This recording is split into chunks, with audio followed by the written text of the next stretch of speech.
Halo guys, selamat datang kembali di channel Misteri Babe. Di video kali ini kita akan membahas kisah mistis di Alas Roban kembali guys. Jangan lupa saksikan videonya ya guys.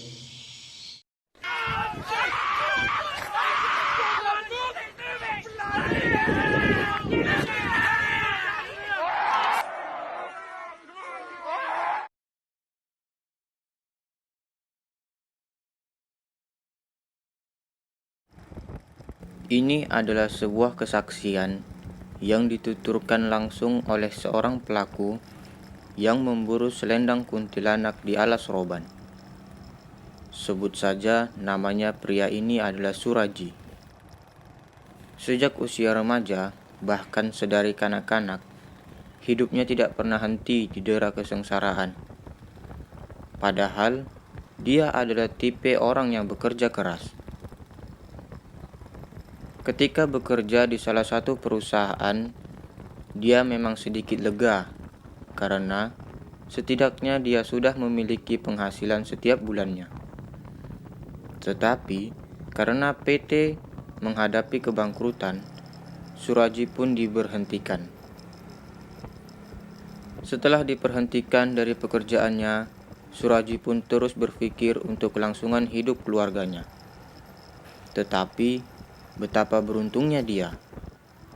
Di saat sedang kebingungan, Suraji teringat pada Mbah Ringgo. Mbah Ringgo adalah sesepuh desa yang tinggal tak jauh dari rumah orang tuanya. Suraji pun pergi ke rumah Mbah Ringgo, dan dari orang inilah Suraji mendapat petunjuk untuk memperoleh sesuatu yang dianggap mustahil bagi kalangan masyarakat. Atas perintah Mbah Ringgo, Suraji disarankan untuk melakukan tirokat, yaitu berpuasa dan bertapa, selama 7 hari 7 malam. Berawal dari inilah, kehidupan Suraji menjadi berubah drastis. Kesengsaraan pun pergi darinya.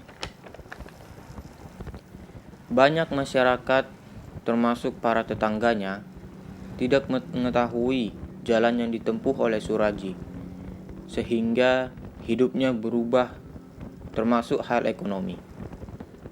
Ternyata, salah satu kerabat Suraji mengetahui kalau dia memiliki benda sakti yang berupa sebuah selendang. Diyakini kalau selendang tersebut adalah selendang kuntilanak. Selendang itu memang banyak diburu bagi kalangan tertentu, apalagi yang mengerti dengan dunia gaib. Sebelum kita tahu bahwa Suraji memiliki benda sakti ini, Misteri Babe akan mengajak para pendengar dan penonton awal mula dari mana Suraji mendapatkannya. Singkat cerita, Suraji datang ke rumah Mbah Ringgo dan menceritakan semua kehidupannya. Dari Mbah Ringgo lah Suraji mendapatkan ilmu langkah itu. Malam itu, Suraji diberi petunjuk berbagai hal, terutama mengenai jalan menuju kesuksesan hidup. Mbah Ringgo memberikan gambaran yang dulu sering dilakukan orang untuk meraih kesuksesan. Di antaranya adalah dengan memburu selendang kuntilanak. Belum selesai Mbah Ringgo menerangkan, seketika Raji memotong ceritanya. Maaf, selendang kuntilanak itu apa dan bagaimana cara mendapatkannya ya Mbah? Mendengar pertanyaan ini, sepintas mata tua Mbah Ringgo menatap tajam laki-laki di depannya. Selendang tersebut merupakan perlengkapan yang biasa dibawa oleh wanita gaib yang disebut Kunti. Benda ini biasanya dipakai untuk menggendong bayi hasil curiannya. Bagi siapa saja yang bisa mendapatkannya, maka dia dipastikan bisa menghilang dari hadapan mata manusia, kata Mbah Ringgo. Mendengar pernyataan dari Mbah Ringgo, Suraji pun tertarik. dan berniat untuk memburu selendang itu. Lalu, Mbah Ringgo pun memberi petunjuk. Pergilah kamu ke alas roban. Di salah satu sudut hutan tersebut, ada pohon teram besi yang sangat besar. Carilah pohon itu, sebab di sanalah tempat biasanya dihuni oleh sosok kunti tersebut. Setelah mendapat petunjuk sekaligus beberapa mantra, maka Suraji pun memohon pamit. Singkat cerita, setelah melakukan tirokat selama 7 hari 7 malam, Suraji pun pergi ke alas roban. Rimbunya pohon jati dan semak belukar sedikit menggoyahkan tekadnya. Di suatu malam, saat Suraji berada tepat di salah satu sisi hutan itu, dia melihat jelas sosok perempuan berjalan cepat sekali. Sosok itu nampak tergopoh-gopoh dengan arah yang berlawanan. Bahkan, sosok itu seperti berlari, padahal jalan itu cukup sempit. Lalu, dia menabrak Suraji. Karena hampir jatuh dengan tak sengaja, Suraji telah memegang penutup tubuhnya. Kemudian, sosok tersebut tiba-tiba berteriak dan menengok sepintas. Karena takut, Suraji pun berlari untuk kembali pulang, sambil membawa potongan kain yang dikira dari sosok tersebut. Sesampainya di rumah, Suraji pun tersadar kalau ternyata potongan kain itu adalah sebuah selendang dengan corak coklat kehitaman. Singkat cerita, Suraji meletakkan kain itu di atas meja. Lalu, datanglah istrinya sambil bertanya, Kain apa itu, Mas? Bentuknya kok aneh? Tanpa basa-basi, istrinya pun memegang kain itu. Seketika, keanehan pun terjadi. Suraji benar-benar terkejut, sebab istrinya lenyap dari pandangannya. Sekujur tubuhnya pun gemetar. Dia pun meyakini kalau kain itu bukanlah kain sembarangan. Suraji pun berteriak. Istriku, cepat letakkan kain itu. Seketika pula, istrinya pun muncul di hadapannya.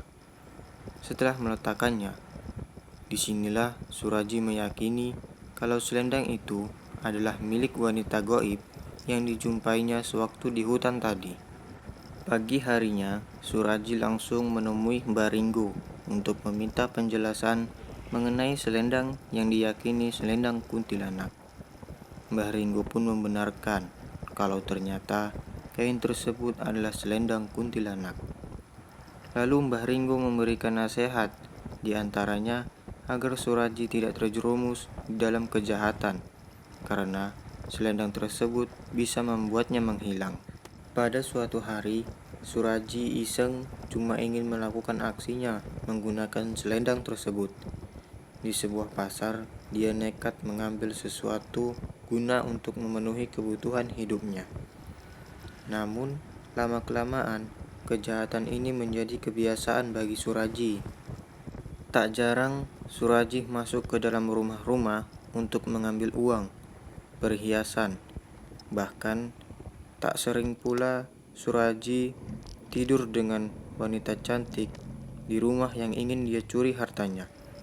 Sering juga Suraji mencium bagian-bagian tertentu dan memainkan kepada wanita yang ditidurinya. Sering juga dia melihat wanita yang tidak menghiraukan tubuhnya. Mereka hanya memakai CD dan BH, bahkan hanya menggunakan pakaian tipis dan tanpa penutup apapun. Pada waktu itu, datanglah hari sial bagi Suraji, tepatnya bulan Ramadan di malam Jumat. Mbah Ringgo mengajak Suraji untuk sholat tarawih, tapi Suraji menolaknya dengan alasan capek bekerja. Ternyata Mbah Ringgo sudah mengetahui perbuatannya, dan lagi-lagi Mbah Ringgo memberikan nasihat pada Suraji. Malam itu, Suraji beraksi seperti biasanya. Setelah mendapatkan barang yang dicari dan hendak keluar kamar, tiba-tiba sudah berdiri di depannya sosok orang tua yang sedikit membungkuk dengan menggunakan sorban dan tasbih di tangan kanannya. Jika orang lain bisa kau berdaya, maka aku tidak, kata orang tua itu sambil menatap tajam Suraji. Suraji pun kaget setengah mati dan heran sebab orang ini bisa melihat dia. Ketika Suraji masih keheranan, pundaknya ditepuk oleh orang tua tadi. Sebelum Suraji bereaksi, orang tua itu menyambar selendangnya. Seketika, sekujur tubuh Suraji gemetar, dan Suraji pun memohon ampun atas perbuatannya.